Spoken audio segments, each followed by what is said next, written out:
I'm going to get started, everyone, because Stephen had a window of like 2 hours of break in the 3-week window that I said, can you come and do this? And we're so lucky to have him here.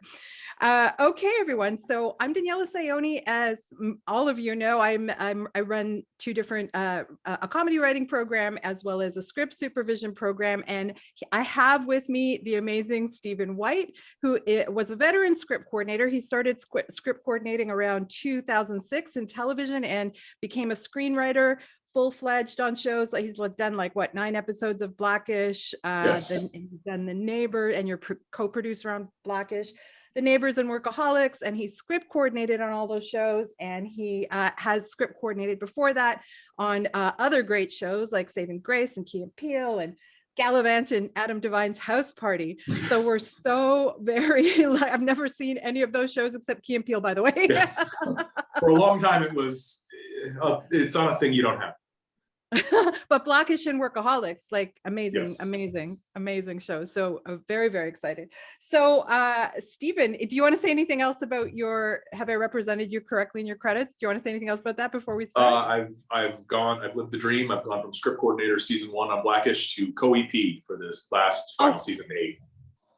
Oh my God, that's wonderful.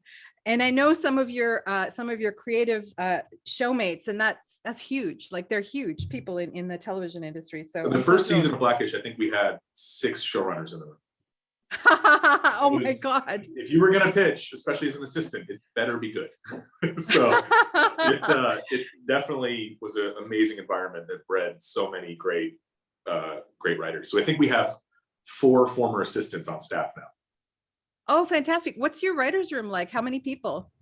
We have about 15 people. We're all remote now. I always like to say, like, they're like 15 people. I'm like, yeah, but then once you get to production, someone's in a meeting, someone's in editing, someone's on set, maybe 2 people are on set, someone's out writing, and then it's, 5 people being like, what's the C runner? So 15 is only a shock in Canada where they have rooms with 6 people. But in the States, I'd say that's pretty average. Most of the shows I've done, I've had like 12 plus the coordinator and the PAs. So for those of us here, would you tell us how you got into script coordinating, and is your path a typical one in LA? Yes, I started as I have this weird thing where I can trace every job I've had back to my internship from Ithaca College. I went to Ithaca. They have a great internship program in LA. I came out, I was actually the Rod Serling Intern Award recipient, which means I didn't have to find my internship. They found it for me. And I was placed on the Lifetime show Wildcard, which if you've never heard of it, no one else has either. It was produced in Canada though, in Toronto. And I just did everything they asked me. And they're like, you're great. Do you want to work on the show season 2? And I was like, yes. So from there, I was kind of a writer's PA, and then kind of graduated through another person on that show to a writer's assistant on Wildfire, which was an ABC family show. Basically, it was the OC Biscuit. Girl from the wrong side of the tracks learns how to live on a horse farm. Their script coordinator got promoted season 2. We only had 4 writers season 1 for a 10 episode hour long. And they're like, you're here, you know everybody, do you want to be a script coordinator? I'm like, sure, how hard can it be? It's very hard. Yes. Very, very hard. It's very hard. We transitioned from season 1 to season 2 by me moving from one office to another. There was no break, and I had a very fast education in script coordinating. One of my best friends actually directed Wildcard, so I actually did hear of it. I've just never seen it. Yeah, I'd love to go back and watch them. It was a fun show. Jolie Fisher was amazing. That's what he said. Yeah. Yeah. And so I would say, to answer the second part of your question, that is pretty typical for a script coordinator. It's, you're on a show, we like you, we want to promote you, not to writer yet. How about you do this thing, script coordinating? And everyone's like, sure, how hard can it be? And that's why I started later. I started my class based on having to, train all these producers' assistants and showrunners' assistants and PAs going to do pilots. And I was like, there's an area for this to teach people. And someone actually came and taught me, so I didn't get fired. being like, oh, he didn't know about locking pages. He'll be fine. I'm glad you mentioned that about locking pages, sort of the bane of our existence on set. Yes. But Well, I was like, it's easier to just have a full script, right? And it was, I got a call from Albuquerque, New Mexico, where the script supervisor told me, no, you have just made me redo all my work. But we had long hours on that show. So I was like, I've been here for 30 hours. I'm sorry I unlocked the pages. I know it's actually our jobs are equivalent. I would say like on set, we do these crazy hours, like, wrangling the pages and timing them and breaking them down.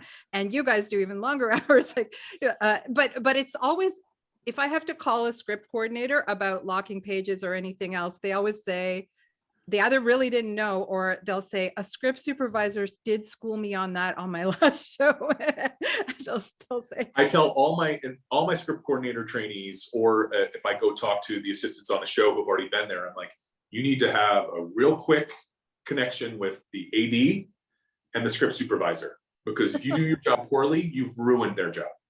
So the more you can be in tune with them, if you don't know, ask one of them, they'll tell you. And if they ask you for something, as long as it doesn't ruin everything that the showrunner wants, do it. Yeah, sometimes they say so sorry, we had to unlock the script because the showrunner demanded it. And obviously we're all at the whim of God, aka the showrunner.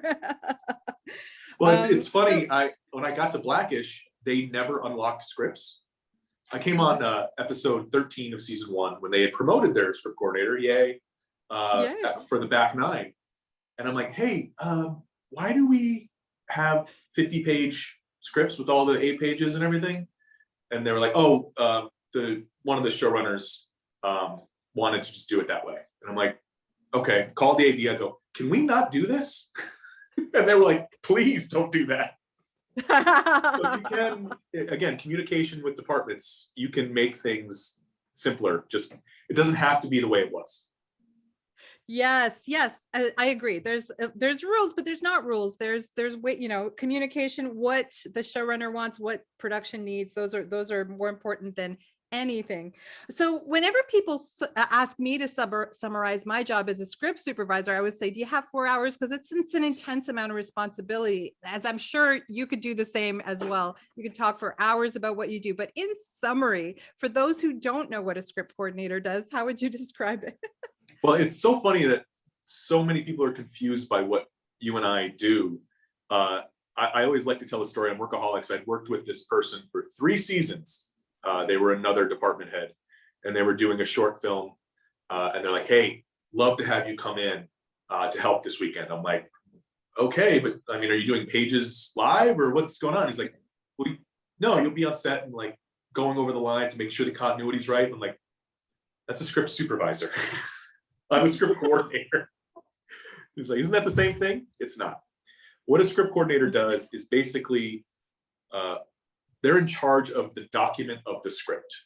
So they proofread it, they format it to make sure it matches all the shows. Because if you have a 30-page script for a half hour, all the formatting needs to be the same. So the next script is also either 30 pages, but not 36 because you added 2 spaces after a scene heading.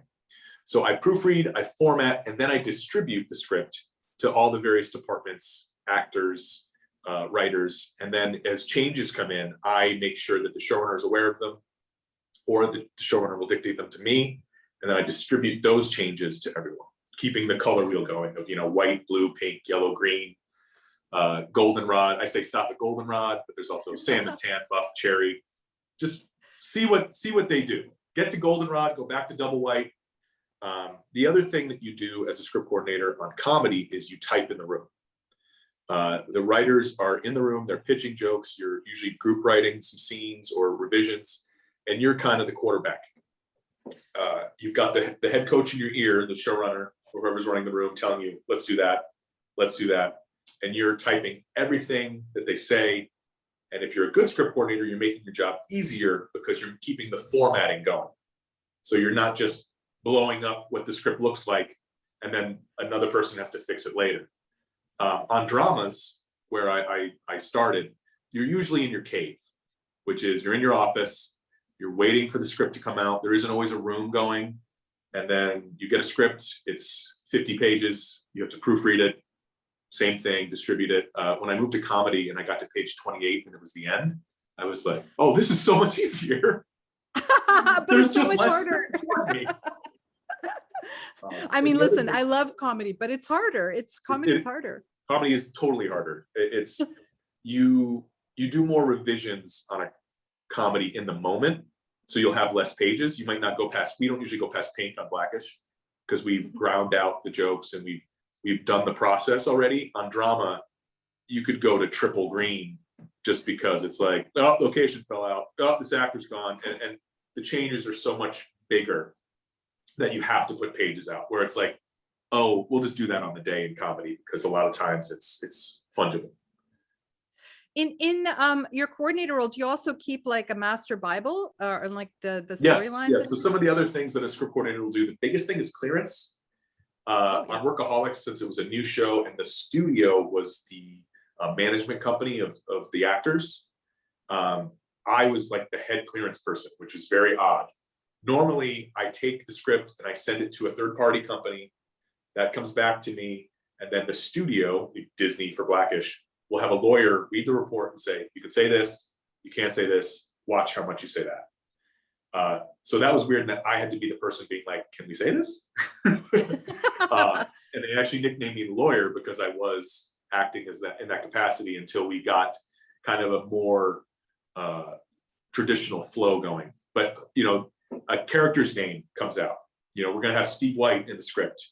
Well, we have to search the vicinity of where the show takes place. If there's more than 3, it's okay. If there's less than 3, you have to change it because then that Steve White could sue you saying that's me.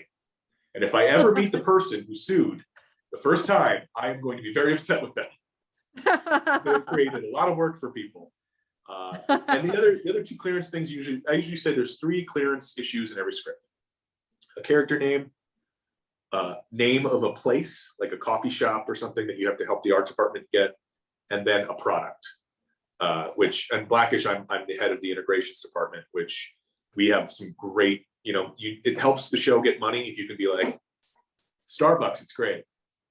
Yeah, I remember we got like $250,000 on suits for one of the car companies from one of the, It's just helpful. And if you look at, you know, people are like, oh, it's a commercial. It's like, if you do it well, it doesn't look like a commercial and it helps everyone. So that's my job, is to make sure that they look not sick. And then so that's clearance, which I can take questions on later because it's complicated and long. You also can maintain the character Bible, which is, you know, Dre's birthday is April 15th. And then you're writing a script and you're like, when is Dre's birthday? And I always tell people, have the copy of the Bible on your desk and highlight the important things, because you can just go April 15th. And on Blackish, we still like, what grade are the twins in? Allergies. We had Charlie in season 1 be allergic to shellfish. So it's like he was doing a joke where he's eating a bunch of shrimp, and it's like, if we care, which some shows don't. Charlie's allergic to shellfish, so we made it something else. Okay, so you actually answered my question, one of my questions, but I just wanted, so you're always in the writer's room, right? For comedy, unless I'm putting out a script or on a call for clearance or doing another part of the job would be distracting, I am in the room. The writer's assistant is taking notes. One thing I did on Blackish was I would write on the board. So if we're breaking out the story, I'd be writing, you know, because I had good handwriting and I could understand what they were saying. So I would write on the board and just be doing as much, because as an assistant, you want to do as much as possible to make yourself irreplaceable. And then if you get staffed, you want to do less. But I spoke to Yamara on your show, and she Yamara's great. Yeah, she said running the board was her key to everything. Yes, her boards were beautiful. My boards were okay. Hers were like, just everything a writer would need was on that board, and that's what you want. She said you could go straight to an episode script from her board. Yeah, she was, and we did. Yeah, so. Yeah. And I joke by saying you want to do less. Like, obviously, for the writing side, you want to do as much as possible to be irreplaceable. But if you're on a show where you were also an assistant, you want to hand some of those things off so that the next generation can get their chance as well. Like, I would never say, no, I'm not going to write on the board. If you want me to write on the board, that's what we're going to do. But maybe see if there's someone else who can get the reps that help me by doing it themselves. That's great. We're doing that in by the way, we're in the same in LA. Script supervisors and coordinators are in the same union local. I think it's the only part of the world that is the case.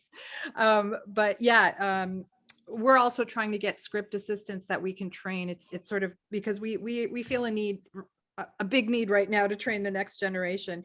On that note about being in the room, do you have any advice, both as a script coordinator and as a writer, on surviving the politics of comedy writers' rooms, especially? Absolutely. The first thing you need to know is listen. The first time you're in a room, don't be in a rush to talk. Don't be ready to announce your presence with authority. Don't be someone who's come out of a fellowship and is like, I've made it. You're ready for my ideas. I talked about being the Rod Serling intern, and I was like, oh, I'm going to be working with the writers. I'll be in the writer's room. I'll be listening and taking notes and doing all that. And the first minute, it was like, all right, so here's the coffee machine, and there's the phone. It's like, right. You do the job that you were hired for first. And that for the writer assistant, that's taking notes, script coordinator, taking notes, tracking the script, making sure you're talking to all the departments, writer's PA, you're getting coffee, you're getting lunches, you're making sure the fridge looks nice, all that stuff. And then you can do the other job, so you're in a writer's room for the first time, you want to listen. Listening helps you learn the flow of the room. Who's in charge? Who, when they talk, everyone listens. Who, when they talk, everyone kind of tunes out. Which one of those people do you want to be? Is there a language? Are there codes? Like there's a great story about, there was a younger writer on Cougar Town who was using the terms wrong. So they made one up, which was dolphin flip. So we'll take those two things, we'll flip the dolphin. And they were waiting for him to say it. And he did it like 3 weeks later, and everyone just went nuts, and there was a cake. And it was like a whole thing. So what's the, on Workaholics, you'd be like, let's tighten that dog. And that was like, let's bring that speech down. And ask me for examples, you'll know. Every show has their own. Buff Cark, we do on Blackish, which is like, all right, this scene, buffalo carcass. This scene's gone, but we like parts of it. So we're going to use every part of that scene in the next scene. So let's Buff Cark that, and then we'll go to the next. So I love this.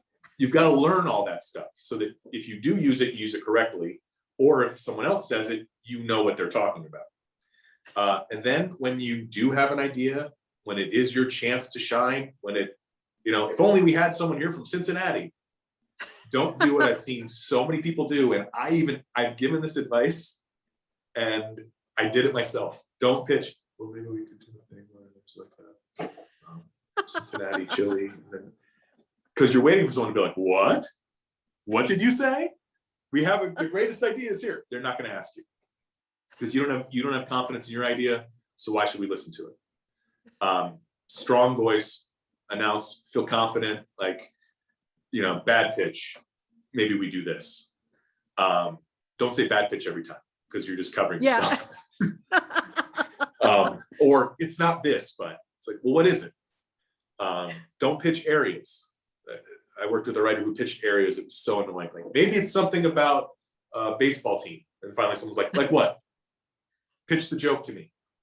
Right. Yeah. Especially as a younger writer, usually pitch fully formed ideas. That as you go along can be less and less. Like now I can say stuff that I would never say as a staff writer or script coordinator, which is like, I don't have it, but I'm in this area. And then someone else can take it and run with it. But don't do that as an assistant, because Kenya Barris, he's like, I hate when assistants pitch. It gets in the way of the flow, but you do it in a way that I like. And I was like, good. You're good at it. Not everyone is. And that's because, it's not your time to shine. It's your time to take the notes, do the job. And if you can help, great. And if you're in a very supporting room, which Blackish is, they'll come to you and be like, hey, talk more. We had assistants. That's great. Yeah, lie in the weeds and be like, hey, you're great, you're funny. Like you have a green light, just go for it. Because directors know I'm a comedy writer, they'll turn to me on set when I'm script supervising and say, alt, alt, alt. They'll ask me for alt jokes. That's awesome. Which sometimes I've gotten in, but for every 6 you pitch, maybe for every 10 you pitch, maybe 1 gets in, right? Yeah. And can I say just off that, nothing, when you're running an alt to the script supervisor on set, if you are a script supervisor, if it's funny, laugh, because it makes that writer feel real good when they're on set and being like, I don't know, maybe she's waiting in the shadows with a tube sock full of batteries. Okay, yeah, we'll do that one. Yes. Listen, in comedy, oh my God, it's laugh at the writers and the actors. And if the director makes a great visual pitch, for a visual gag, I never hold back personally, but that's why I'm in comedy. I love comedy. I love to laugh, right? So the best, and that's the best jokes. On a lot of shows, the best jokes win. Not every show. Sometimes the showrunner's joke is going to be the one you do. But it's important to know, if you've never been in a comedy room, the no is silence. Yes. It's not, we're not going to do that. And you just got to get used to it. Yeah. Okay. And that's been really fun on Zoom, when you're like, am I on mute? Nope, not on mute. Everyone heard that. Okay. Oh my God. I so have to ask you about Zoom rooms. Do you think that because every manager I talked to in LA, I was like, do I have to move to LA to be a writer? Is it, are Zoom rooms going to live on? And no one could answer the question. What do you think about that? We don't know. Yeah, we don't know. We were ready to go back in person. And now with Delta variant stuff, we're not sure, how many people we can have in a room. And are we going to have half in the room and half on Zoom? And there's no way to tell. It's just, to say now what it's going to be is not a realistic answer. We figured it out on Blackish because we've worked together for so long. We know each other. We know the shortcuts of communicating and everything, that it's not as fun as being there, but we did all of last season in Zoom, and we got nominated for an Emmy again. So there is positives to it. Oh my God. I'm half hoping that I can live in New York and write for a show in LA. So I'm half, even though I know yes, ending and everything, it's so great live in person, but yeah. I think there will be, especially as showrunners move to fancier places that aren't in LA or New York, I think Zoom rooms will be something that is around. Okay. There's good and bad, but what would you say is the biggest challenge of being a script coordinator in comedy? Typing fast. If you can't type fast, it's just, you're not going to be there. And that's one of the things I learned, because I started off my script coordinator class. I would see people out of college and be like, oh, you're not going to be using any of this for at least 2 years. Like, you have to get on a show. You've got to learn how the show works. So I started a writer's assistant and PA class. And I've learned that you just can't, some people don't have it. And that's the sad reality. Some people just can't take notes. It's such a specific skill, and you've got to be fast, and you've got to be typing what you heard while hearing what they say and anticipating where it's going. And if you're like, I don't know what, it's gone. So typing fast as a script coordinator, 10 jokes just got said. And you don't have to have them all down right away, but you've got to be going A to B to C. And then, I know a lot of writers are like, what did you say? And you're like, I don't remember. It just came out. So that is one. And then knowing the story, knowing where you are in the script as a script coordinator, doing revisions, it just makes everything easier. Read everything. No one is going to stop you from reading everything. And then the better you know the show, the better you know the episode, the more you can help. The more you can be like, well, that pitch doesn't work because later we go to this other room, so maybe we try something else instead. Always pitch a fix. Never say this doesn't work. You say, great. I noticed that we're doing this, but maybe we could also we could change it to that. And it doesn't have to be the answer, but the more it helps someone else think of something, the better it'll be. Oh, that's wonderful. It's funny. I have the same advice for my script supervisors. Don't go to the director with a problem, go with a solution to go with the problem. Yes. Yeah. Yeah. Can't say that loud enough. I'm surprised she didn't say that the politics are the biggest challenge. Well, here's how I looked at it. I have a theory, and that's to get staffed, you need a +1. For some people, the +1 is I did this web series. For some people, it's the fellowships. For some people, it's my cousin runs the show. For me, I was a really good assistant. I've had multiple people, not blowing my own horn, multiple people were like, you're the best I've ever worked with. I'm like, okay, how many have you worked with? But that was my thing. And so being able to do that well meant you can have all the politics you want, but I've got this thing that no one else can do and you need me for. So there is the theory that some people have of don't be too good at your job, but I don't agree with that. My God. Yeah, I don't agree with that. If you're like, well, if I'm too good of an assistant, they won't promote me. It's like you weren't going to get promoted anyway, if that's what they're saying. You have to be undeniable. And if you're undeniable in that spot and you put in your time, it's going to be like, well, this person already knows the show, is ingrained in how we make the show. Why wouldn't we staff them versus someone off the street who we have to teach all that stuff to? That is such a great point, because I do want to ask you, like script supervisors who want to direct, let's say, they have such a problem being seen as a creative. Did you ever feel that way with any of the showrunners, that they couldn't see you as a writer? I would say that everyone knew I was a writer. Basically on cable shows, there just isn't the budget to staff everyone. You know, I said we have 15 writers on Blackish, 15 or 16. And on cable shows, it's usually like 4 or 5, 6, depending on how many there are. And there just aren't the opportunities. Like I did the Key and Peele pilot, which was one of the best experiences I've ever had. And those guys were fantastic. They were so collaborative. They were like, do you have anything for this? I'm like, you just met me, but yeah, how about this? And it was just awesome. And so I was like, I'd like to work on this show, but I know how it works. I wrote a packet for them. I go, here's my packet, see what happens. And they were like, it's very funny. We can only hire 2 people. And we hired them before we did the show. Basically, like they had already had the people lined up who they'd already worked with, which of course, that's who you want, people who you've already worked with and know your voice and have the vision. So it was like, hey, no problem.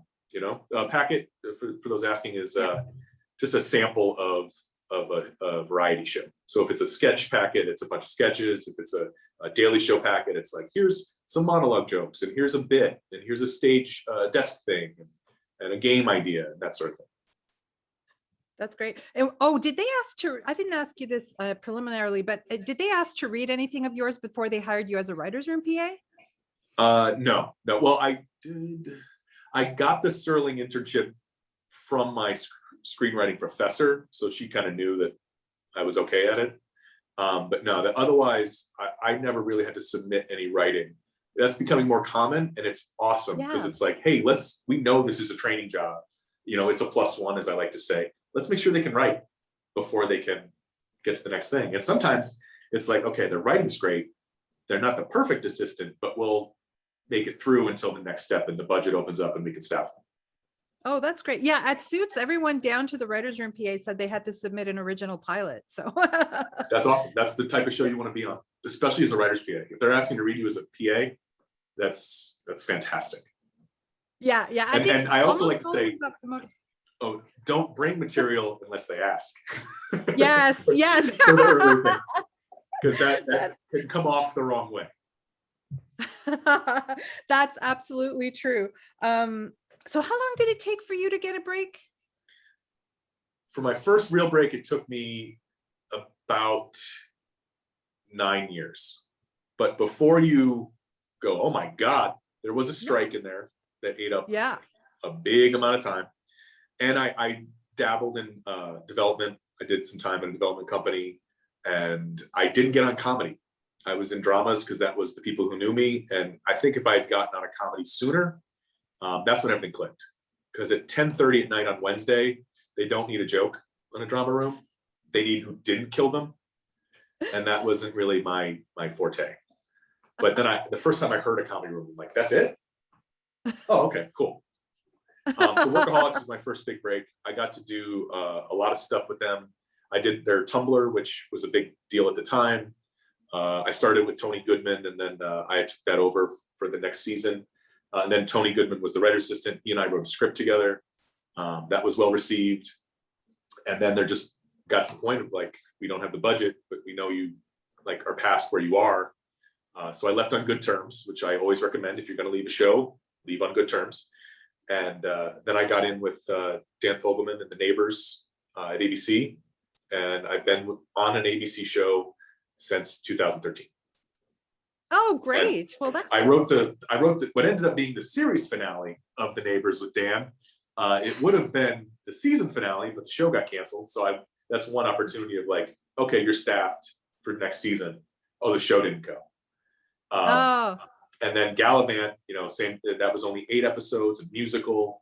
It was like, we only have this many staff places, but you're going to be like a hybrid. You're going to be in the room. You're going to be doing you have green light to pitch, all that. And then the next season, and that's when I'd already been on Blackish, and they offered me a freelance script for season 2. So it was staff writing job on Gallivant, no script, 8 episodes done in October, or this juggernaut of a show, season 2, freelance. You have to be a script coordinator, but if it goes well, we know what's going to happen. So I bet on myself, and then I got staffed season 3. Oh, that's wonderful. No, yeah, I don't think 9 years is a long time, actually. I've been script supervising for 30 years. I'm just starting my writing career. So I think I started so young because I started at a college. So it was like, still kind of figuring out who I was, which is an important part of being a writer. Oh, absolutely. Absolutely. So how hard is it to be the script coordinator and have to deliver a script in that same season? I had 3 very different experiences on my 3 freelances, and I'll try to outline them quickly. The first was writing with Tony. We'd known each other, but we hadn't written together. And that's, if you get an opportunity to write with another assistant, it's not a negative, because even though you can't use it as a sample or anything, you're still getting some money, which is huge. You're still getting the opportunity to be in the process, and it can't be a bad thing. Because I have some people like, oh, should I accept it if it's with someone else? Like, yes, always take an opportunity. So we turned out a good script. We had fun with it. We went through the rewrite process, stayed positive. We got to be on set, but I would have to go and then put out pages for the next thing. So because it was 2 of us, it was easy because one of us would do that, the other one would do the other thing. And that wasn't really a problem. So that was the first experience, kind of like doing it where I could, sharing it with someone else. The second one, Dan was writing the finale, Dan Fogelman, and he was like, I started it. You know the story, right? Like maybe you finish it and then we share the credit. Is that okay? And another showrunner was in the room, and I was like, who says no to this? Oh, I don't think that works for me. But the catch was, that was Tuesday, and they wanted whatever I could finish Thursday. Oh. Okay, game on. And then the only challenge was I was also actually acting in that episode we were filming as a bit, because I joined SAG with Workaholics. I played a paramedic like 4 times, I don't remember how many. And so I joined SAG so I could do just fun little things like that. So I was in the musical of The Neighbors while I was writing in my trailer as much as I could of a half broken episode. Well, fully broken, but half written. Half written. Yeah, fully broken. So I just, you don't sleep and you do the best you can, and that worked out really well. They were like, "This is great." Okay. And then the third example was Blackish. They thought I would write over Thanksgiving break because we were down and I would have that time and not be busy with the other job. But then there was just a story that I clicked with, and they were like, Kenya and John McGrath were like, "All right, you're writing it now." So I would take a day if they were doing other stuff and do the script as it comes out. And that turned out, and then they didn't read it for a month because we were ahead. So I was a little nervous for about a month to see what they thought. Oh, that's a long time. Yeah. Those are my 3. Like you just always, the script coordinating comes first, and then you write when you can, and don't use it as an excuse. So yeah, that reminds me of that story on a show I did. I won't say which show, where the showrunner gave the script coordinator a break, and gave her an episode, but then said, "But you cannot come to set. We need someone to keep the ship going, like as the coordinator." And she ended up flying herself on her own dime to come to set, which I think pissed him off greatly. But what's your experience with that? Were you able to cover set on your episode? So it's not always a guarantee. With the neighbors, it was the finale, so there were no more pages to put out.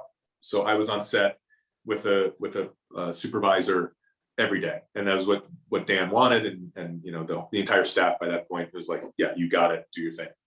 On Blackish, we always have a upper level with a younger writer, just to help them learn. You know, we like to say we're a teaching hospital.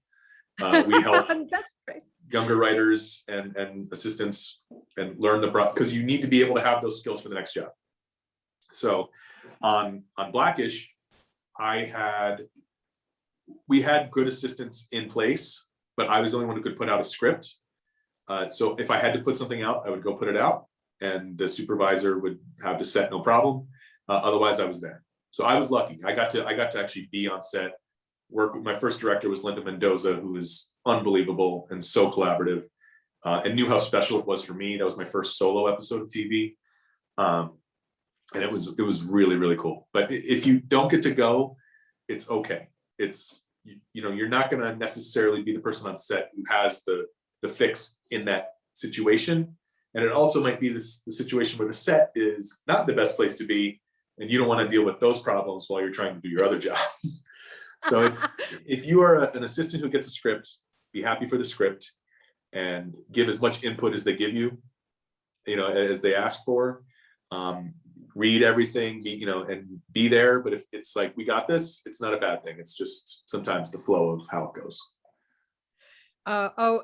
Stephen told me that one of his scripts was directed by you guys in my script, the supervision class, have heard me say how great Kevin Bray is as a director, and Kevin directed one of Stephen's scripts.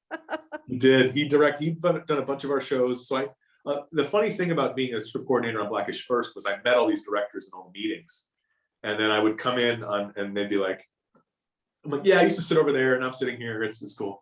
Like, oh, that's great. Kevin was awesome. He did the season 6 premiere with me. He's just one of my favorites. He's so funny. And also the word I keep using is collaborative. You want a director who knows that you've written the script and you've spent the time with it. So if there's an idea that doesn't work, you're saying that from a place of history and experience, not just like, I don't want to do your idea. He was awesome. He's doing another one this season. Our first one we're shooting, not the first one we're airing. But I just saw him at our table read. He's so visual and he's so organic, and he really directs like in the moment. He's like really finding the moments. And I asked him, what do you do in prep? And Kevin said, I read the script 100 times. He really, really needs to, he really needs the writer, but it doesn't make him any less a director. I think it makes him a better director because when you're in a blocking rehearsal and he's figuring it out, and like, oh, they can't be going that way because the next scene is in it, all that stuff that you only know reading the script 100 times, being present in all the meetings. And that was great. Yeah. So because we have so many script supervisors here, can we talk about that special relationship between the script supervisor and the script coordinator? Yes, of course. I've worked with some really great script supervisors. And like I said, always do what they ask. If they're like, hey, the mores and continueds we don't have them, so I can't track the scene from page to page. And I think it was Franklin and Bash. I was like, hey, the script supervisor wants to add mores and continueds. Might add a page, but it'll make their life really easy. And I was like, okay, we'll do that. Won't add 2 pages? I'm like, no, I think it'll only add 1 page. That's one request, is because that mores and continueds tracks the scene from page to page. And so like this is scene 5 over pages 6, 7, 8. What other ones? Sometimes they just call with like chronology. Logic. Yes. Like you said this, but that. It's either very important or it's like, we'll be fine. Sometimes the showrunner is like, it'll be fine. Yeah, we'll be fine. Always, if you're a writer and the script supervisor comes to you with a chronology thing, listen to it. It might be a huge problem that they've caught. And it might be like the party started at 4 and this is 7. Would they really, like, in the construct of TV, it's fine. And another Franklin and Bash story for that is, the law cases took, 6 days. And then wardrobe was like, that's 6 suits for each guy. So can it take place over 3 days? And it's like, well, it wouldn't. And it's like, that's TV. No one's gonna be like, that case wrapped up too fast. Yes. Oh my God. On Suits, people would say, which side is the prosecution, the defense? The showrunner's like, doesn't matter. That's my bad Aaron impression. That's funny. Yeah. For the script supervisors who don't know, you, depending on the show, you're going to have a different level of interaction with the showrunner, but some shows you're going to be talking to the showrunner every day. And some shows you're never going to see them because they're in LA. They might communicate with you on email. So the story coordinator, script coordinator is your lifeline into the writer's room and to the showrunner. So get to know them first. Yeah. And if you have a good relationship with them, they'll tell you when changes are coming. They'll tell you ahead of time, like, oh, this is going to change, don't worry about that. Or like, don't mark up your script yet because we're just doing a rewrite. The more you guys work together, the easier both your lives can be. And for sure. I did the season 6 premiere with Kevin, and that's when we had a new script supervisor starting, and Petra, who's amazing, Petra like paycheck, and Petra Jorgensen is her name. And she was like, how specific are we? And I was like, I'm sorry? She's like, do we have to say but? Or if the actor doesn't say but, is it okay? And I was like, oh, okay. Yeah, as long as the intention is there, usually we're okay. And then the writer needs to know, like, for the joke, what word needs to land and everything like that. So that's a thing that as a script supervisor, you have to be, because there are shows where it's like, you didn't say the, can we need to run that again? Yeah. If you work for Aaron Sorkin, make sure they say every word. But the the writers used to say to me on Suits, it's usually intro and button lines we've talked about them a lot in the room. So usually we don't change them. Maybe we'll allow an alt, but we do not change them. We get them verbatim. Yeah. That's great. Yeah. Because the button of the scene is we've spent some time on that. So it usually needs to hit, at least get one scripted. That's the other thing. I'm like, I need to show my boss that I got what we agreed on. Then we can do an alt, film and editing. But get the page, please. If you had to start all over again, would you start as a script coordinator or would you go right into writing? I would start as a script coordinator. It prepared me in ways I never imagined for being an upper level writer. I say that script coordinators are basically way underpaid producers. Yes. Because you learn how to work with all the departments. You learn why something changes in the script, which you don't always learn as a writer. And I actually, when I got promoted, I had less responsibility as a staff writer than I did as a script coordinator. And I was like, what? I just leave now? It was the first time people talked about episodes I hadn't heard about yet. It was the first time I didn't know every step of like casting decisions. It really does prepare you, if you want to have a career in TV, to do so much. You go to every meeting. You go to every production meeting, every concept meeting, tone meetings. Tone meetings are my favorite meeting. That's where the writer and the director, the showrunner talk about each scene, what the intention is, how the director's going to shoot it. And you just see so many different ways. You see positives, you see negatives. You learn how the showrunner sees the show with the preamble they give to each director. I joked that I could give one of my showrunners preambles word for word, and then I did it. To applause, not to negative reactions.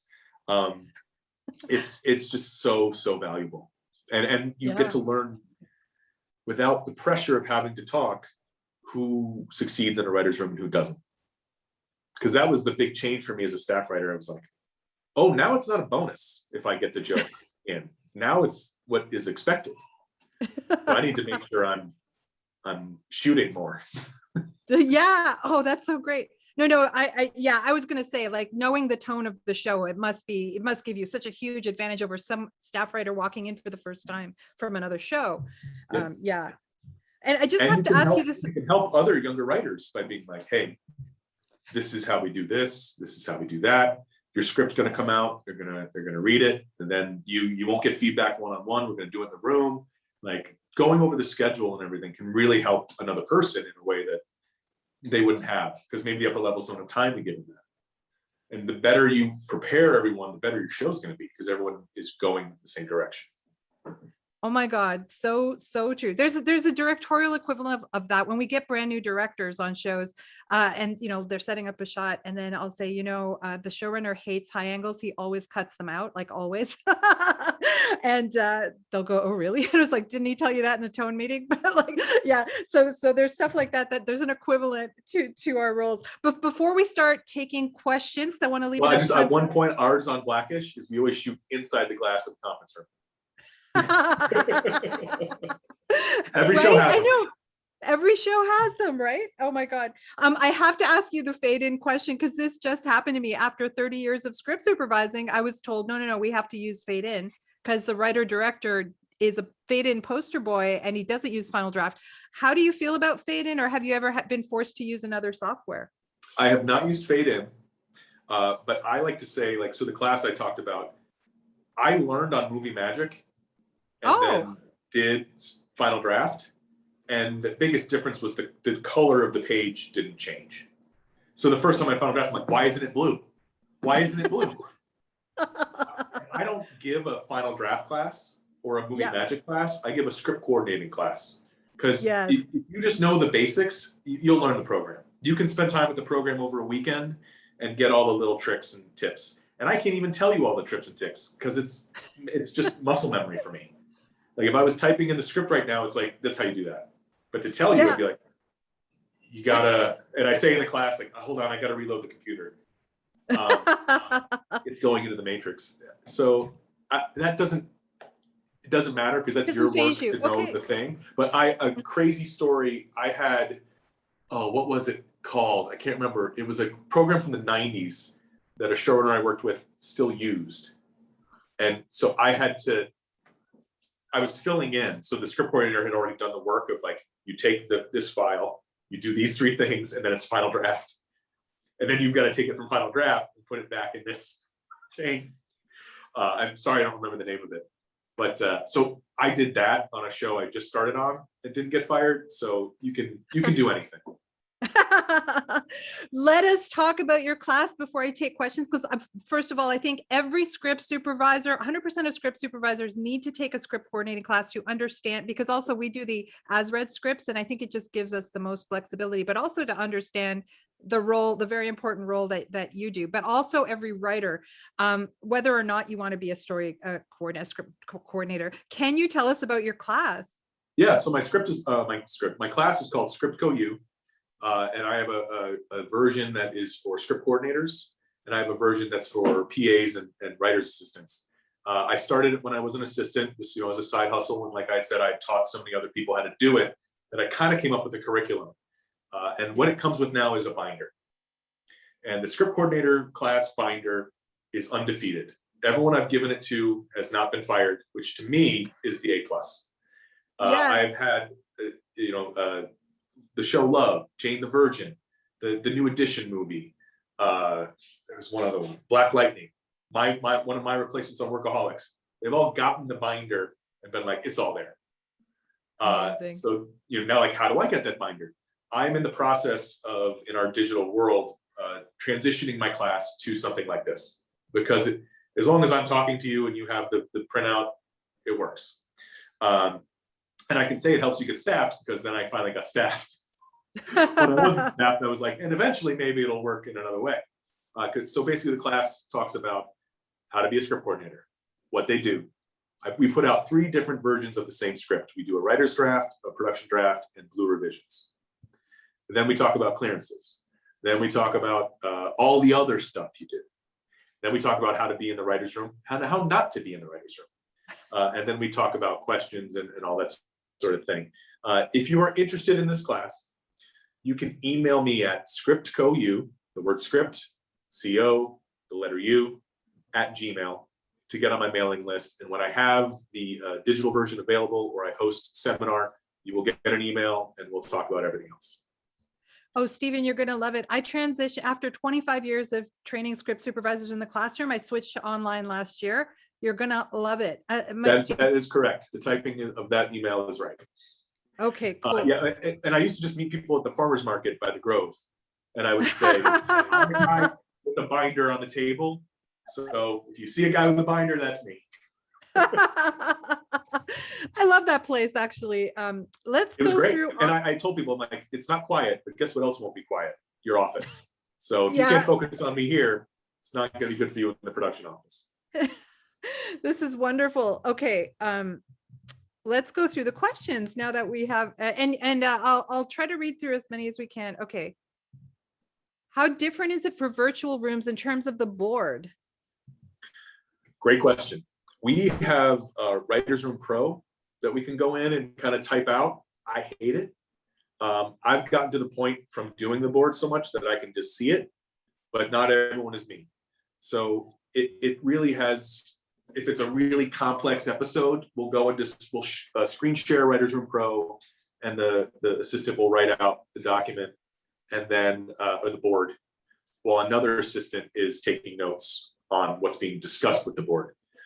We also like to do, we're doing pictures now of our boards. We're getting kind of into where the showrunner has a board at his house, and his assistant is there, and they're writing out stuff, and then that gets shared with us. But we're in rewrites now mostly. So when we get back into story, I think the board can come back. But those are the two big ones. Oh, great. Yes, where would you go to be trained as a script coordinator? Go to Stephen. I've heard the best things about his course. That's why I asked him to join us. So I'm sure he's the man. So there are the I've heard some other people are doing it. I can't speak to them, but like I said, no one I've worked with has been fired. And also, again, no one is going to take the course and be like, this was a waste of time, but no one has said that. There's two other people who do what I do, like to the level that I do with script supervisors. And I always say, take all our classes, because we all teach from a different perspective. And that's the other thing I say. I'm going to say, I don't say absolutes. I say, this is how I do it. Yeah, exactly. You're going to learn a different thing every place. Okay, and you answered, what is a packet? What was in your packet that you put forward for that show? So I've done 2 packets. So the Key and Peele packet, I just wrote some sketches for them. And it was just like, here's, 3 sketches that show that I know your voice from spending this time with you, and I would be a good fit for your show. And they were like, do you want to be script coordinator? And I'm like, I do, but I had the script waiting for me on Workaholics that was guaranteed. And there, a sketch show, there wasn't a guarantee like that. So I had to go to Workaholics. And this was just a small sketch show. Who knows what's going to happen? Cut to President Obama on Jimmy Fallon being like, my favorite show is Key and Peele. I was like, this is kind of Sophie's choice, right? It's like you've got 2 great options. You couldn't really choose. It's good to have options. And then the other packet I did was for Jimmy Kimmel. And it was monologue jokes, some game ideas, like, Guillermo or Cousin Sal going on the street. And then other like desk bits that Jimmy could do. Every show will ask for different things, and there's different requirements for every packet. So, I did one for the Jesselnick offensive as well. That was at Comedy Central. That was fun because can say horrible things. So that was a fun thing. Have you ever had to submit a spec script for like a scripted? I just had samples, but I wrote Modern Family that got me in the top 5% of the Warner Brothers program. And they did a thing where they brought in everyone who didn't make it from that 5%. And they were like, who did you write for? Warner Brothers. What do we do? Multicams. I'm like, yep, makes sense. That's probably why I didn't make the top 5% or the top 2%, whatever it was. I've written A Modern Family, My Name is Earl, dating myself, A New Girl, and I wrote a Chopped, which was fun because it was completely different. Yes, the cookie Simon, Chopped. Simon says he has a question about naming conventions. Simon, what's your question if you want to turn on your mic? Yeah, thanks. Hi, Stephen. Hi, Simon. I'm a script supervisor, but I worked almost entirely so far on like independent features where there's usually no script coordinator, like the formatting and the revisions kind of falls to whoever. And usually it's someone who has no idea how to do it. So I've learned the skill. I've taken a small workshop, and I've often volunteered to take over that just because it helps my job, you know, so much as a script supervisor. But also I do love doing it. And I'm very interested in your course. But anyways, my question is actually just a very technical thing about naming conventions. Like, what is, you know, like for like the first script, the white script, Yes. sometimes they call it just production draft, or is it like the white script or white draft, or what name do you use for like the first full production draft? First full production draft, I always call the production draft white in parentheses. Because that tells everyone changes are coming. And it also is like, this one is not a prep. It's not a early. When people are like, what do I call it if I'm only sending it to casting? Call it the casting draft. You know, what if it's just for props to get a first look? Department heads draft. Like, just call it whatever will help you know what it is. But when it gets to that level of production draft, it's for real. And that's the level when I start to stack the different draft info on the title page. And on that point, do you stack them so like the newest draft is at the top or the bottom? Top. Okay. And okay, it can go either way though. Someone would be like, I hate this, put it below, and that's fine. Okay, so after the production draft white comes out, there's some blue revisions. It's less than half the script. So now you're, what do you call that? It's still the white script with blue revisions? It's production draft blue revisions. Okay. Blue pages. Right. Whereas if it was a full script, it would be a full blue draft. Production draft blue. I'm okay. remembering. Revisions. Simon, can I move on, or do you have more? Because we still have 3 minutes. Just to continue the color logic. So then if you go to a full script after the production draft blue revisions, then now they're going to do a full script revision. So that becomes the production draft pink. Correct. Right. Okay. Yep. Okay. Yeah, you can go pages to full to pages. You just can't go unlocked once you've shot something. Okay. Because your script supervisor will hate you, as you know. Okay. That's great. So much, Stephen. Thanks a lot. You're welcome. Thanks, Simon. Great question. Nikhil, our feature filmmaker in New Jersey, asks, how does script coordinating differ for single cam versus multicam shows? Does the season breakdown process differ for single versus multi? I have done a pilot for multicam. I have not done it in the trenches multicam, but from what I'm told, it's just you are there longer. And you're group writing a lot more. So you're in the room doing the full script. Whereas on a single cam, someone will go off, write it, bring it back, and you'll revise it. So those are really like your hours are longer on a multicam because it's tape night. You know, that's coming. You have to do it on that day. So it's like you do the run through with the network where they come and see the script on its feet. And then it's like, that didn't work. Let's rewrite the script. It tapes tomorrow at 2. So that's just going to be what it's going to be.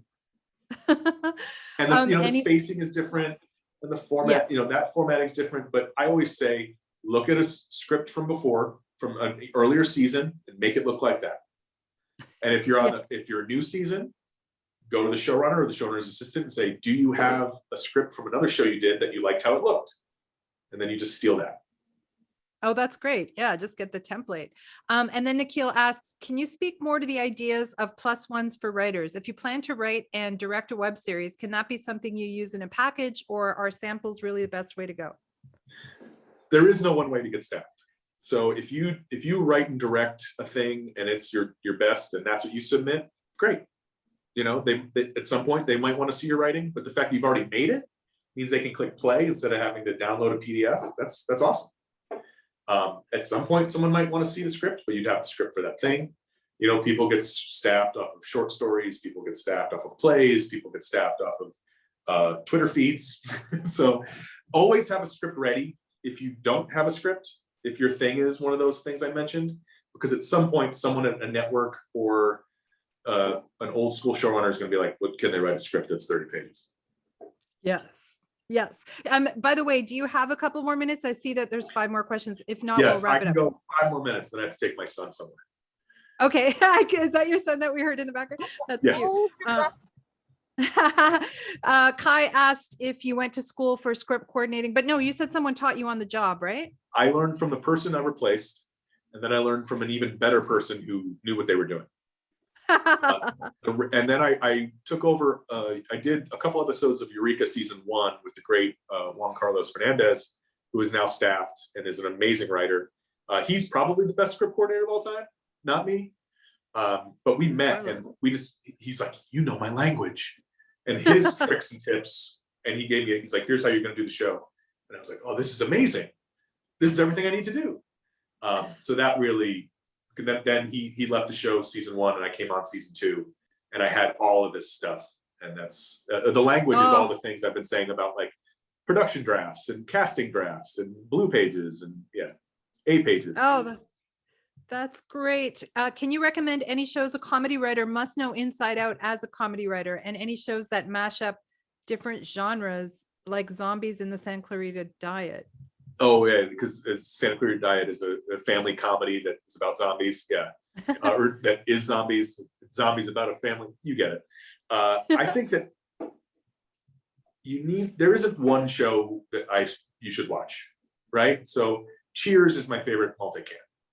You know, Seinfeld. If I was writing a multicam, it would probably look like that. My favorite single cams, I love Catastrophe. I thought that was amazing. That was amazing. You know, obviously I love Blackish. That's, people tell me like, it's great because you love the show. I'm like, I do. I love these characters. So my best advice, rather than say, you know, Dick Van Dyke, Cheers, and New Girl, would be watch a show that's similar in tone to the thing that you're trying to write, or trying to write for. So if you were trying to write a couple comedy, watch a Catastrophe. You know, watch about FX, some of those FX shows. Like, get a sense of what other people are doing with it, and then you'll be okay. Great. I'm gonna, I was about to cut it off there. Peter is in Toronto. About high pressure humor. Isn't that a contradiction in terms? Doesn't funny come from a relaxed, contemplative reflection on all the shit swirling around? Peter, you're joking, right? Especially the way I teach comedy. Under pressure, don't you sometimes go blank? What's your strategy to lose the tension apart from going a little psychotic? Thanks, Peter. Great question. And I'll end with a little thing I did when I started as a staff writer. You know, as a script coordinator, I didn't have time to kind of feel it in the moment. I would, you know, have the script, I'd write my alts in the ledger, and then as you know, doing the work, and if we got to something and there was a hole, I would pitch for that. So I was doing that as a staff writer, and I wasn't really feeling it. It wasn't going great. Once in a while I would get a hit, but it didn't have that same ideal nature. So I just stopped preparing. I would read the script, but I would be like, the best stuff for me is off the top of my head. And that's what's getting laughs. But that's a huge pressure, because what I'm saying is I'm going in blind. And I don't know what I'm going to say every day. So it was a little scary at first, but then it worked for me. And it was how I fit best into the show. There could be other shows where we're gonna submit all our pitches typed out and email them to the showrunner, and then I would have to do things a little differently. But for this show in this situation, that worked for me. But every day was the pressure of like, wonder what I'm gonna pitch today. That's just for jokes. For story, obviously, you need to do your homework and have your full pitch prepared and all that sort of thing. So that's not for that. Just for jokes on the fly, that was my thing. Rather than what I have on page 5 is so. Thank you so much, Stephen. What a font of information. When your course is ready, everybody please email Stephen. I'm going to take your course, even though I'm not script supervising anymore, but script supervisors need to take this, obviously, and all the writers. You've been wonderful. And I'll contact you to see what I can list under the link below in YouTube as to where, you know, and we can update it when your course is up. Thank you. So we cannot thank you enough. Have a wonderful day. Thank you so much for having me. This was great. Thank you, everybody. Bye. Thanks. Take care. Bye.